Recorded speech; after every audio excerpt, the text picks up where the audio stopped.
Hello folks, Fat Guy Flies RC here. How you doing? Let's talk about the Flite test Widgeon and CG and how to balance this crazy thing. A lot of y'all are having problems. You wrote me on my YouTube channel and say, hey, where do you put your battery at? Where's your CG? Where's this? Let me tell you something, folks. CG is extremely important in a plane. That's how it flies level when it's up in the air. Okay? But let me tell you something about CG. Unless you want to carry around a fancy Dubros CG machine, which is why I have this setting on one, don't worry about it. Okay? This is nice sitting in your shop. Let's put it away for a second. You're out there on the field. You got a battery with you. You just used it up. It flies great with that battery. But now you've got a different battery. Well, it's a 2200, just like I took out of there, 3-cell. It'll be just fine. Look, I put my fingers in there, see? And listen, folks, just like about half a thumb's length from the core, about the leading edge of the wing, about where you want to have your fingers at. Okay, right underneath the wing, and it should sit nice and level.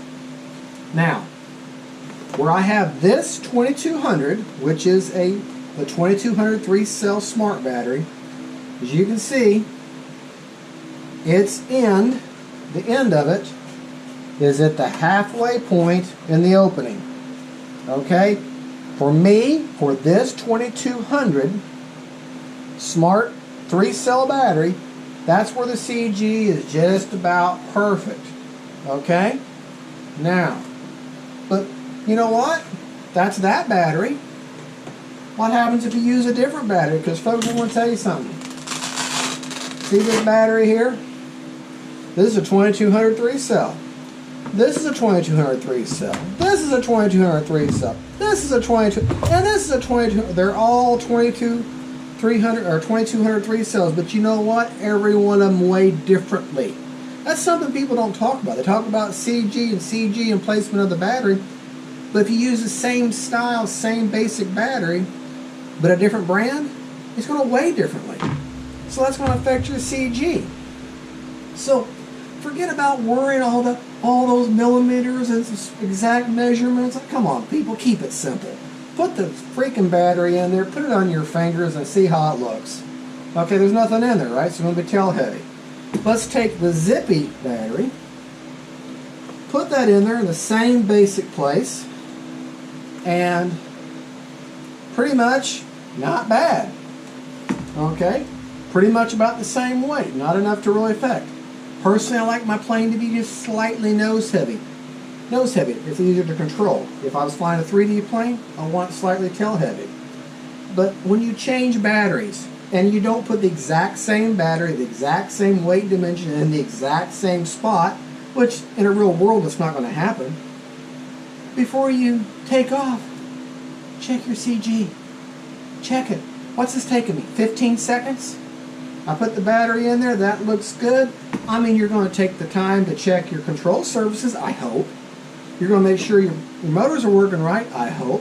You're going to make sure everything's right before you take off, I hope, right? So add one little step before you set it down.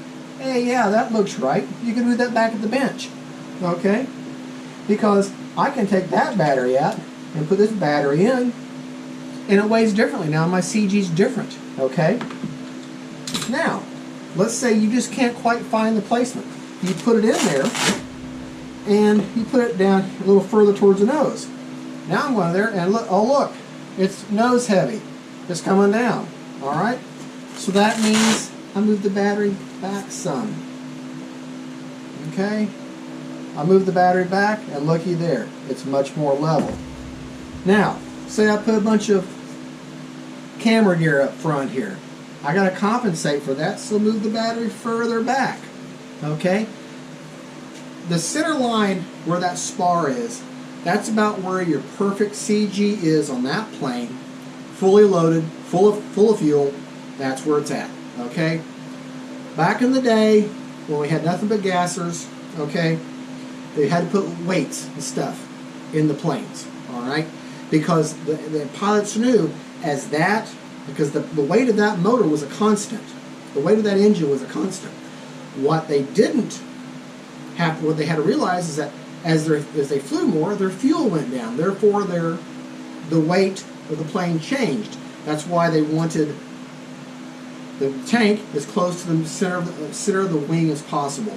That way the CG wouldn't change, because the rest of the plane isn't going to change in weight. However, the fuel will. So you need to have weights and stuff like that to make sure that plane stayed level on its CG. With electrics, the weight never changes. The battery is not going to get lighter as it flies. Okay? So you need to make sure your CG is right before you even take off.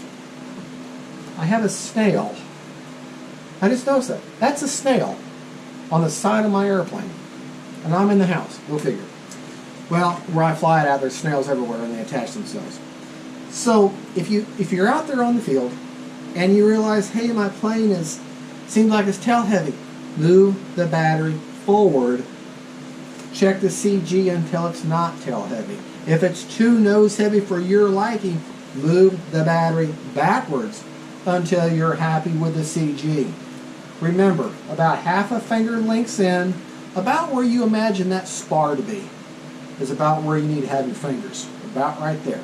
That's right where that spar is. You put the plane together, you should remember where the spar is. Okay? And that's about where your CG is going to be. About where you're going to grab it. Okay? Because that's how the plane's going to fly. Remember, tail heavy, move the battery forward. Nose heavy, move the battery back. Check it before you fly. You're going to check everything else, I hope. Check it before you fly. Add that to your little checklist. So you guys out there are having a problem with a Widgeon, you didn't check your CG. If you change batteries, check your CG. You're going to fly, check your CG. And when you get home and go to the bathroom, check your CG. I can't say it enough. Check your CG before you take off. Alright? Make sure that battery is right where you're happy, in that happy zone where that plane's nice and level for you. Okay? So that's why it's so important. And by the way, just in case you don't know what CG means, that's center of gravity. Center of gravity. CG, center of gravity. Folks, I hope I haven't been condescending, but it hurts my heart to see people go out here, spend a lot. This is actually, in my opinion, a little bit of an overpriced plane, but I understand they're just getting started and molds are expensive. But it's a great plane. It's a great flying plane. I hate people that lay out $230 for this plane and crash it the first time because they didn't check their CG. Okay? Something so simple. Move the battery. People say, oh, I put a bunch of weight in those. Well, yeah, if you're always going to put one type of battery in one spot and you refuse to move it back and forth, then yeah, you might want to put weights. Another area where you would want to use weights, let's say you've got a plane where you only have one area that you can put the LiPo in, and there's no room, only one type. There are several planes like that. That's when you're going to use weights, because the packs that you use may be a little lighter, a little heavier. So there again, before you even put her in the air, make sure your CG is right before you, oh, I don't have a battery in it. So make sure your CG is right before you even take off. Okay? Check your CG. Thank you. Fat Guy Flies RC. This is another from the bench sort of thing. You have a good day. Don't forget to like and subscribe. Remember, when you do that, you make the fat guy smile.